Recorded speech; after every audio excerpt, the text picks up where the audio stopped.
But Alfred was not simply hiding, he was building.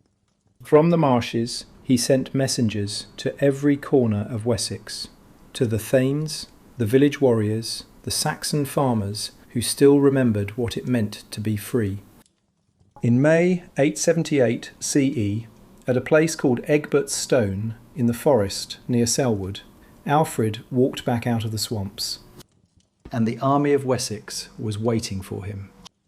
Thousands of men who had spent months on their farms, telling their families, "The king is not dead, he will return." They marched. At the Battle of Edington in May 878 CE, Alfred met the great heathen army in open battle. The fighting was savage. Saxon shield wall against Viking shield wall. Hours of close, brutal, grinding combat. Alfred's Saxons held, and then they pushed. The Vikings broke.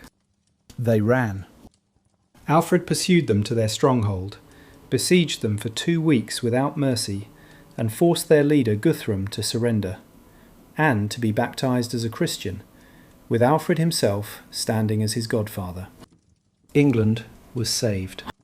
What Alfred did next is why history gave him the title The Great, the only English monarch who has ever carried it. He rebuilt England from the ground up.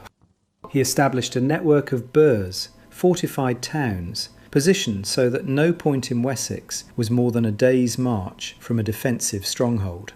It was the first systematic territorial defence system in English history. He created England's first navy, commissioning longships specifically designed to outrun and outgun Viking raiders before they could reach the coast. He reformed the law, producing the Doom Book, a comprehensive legal code that combined Mosaic law, earlier English traditions, and his own innovations into a coherent system of justice for all free men.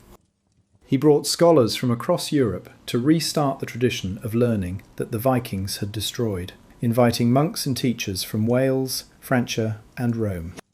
He translated books himself, Latin classics rendered into Old English by his own hand, so that ordinary people who could not read Latin could access the wisdom of the ancient world.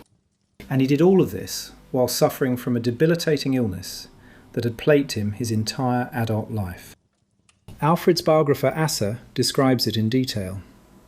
Sudden, violent abdominal pain, complete remission, then another attack, a cycle that never fully stopped.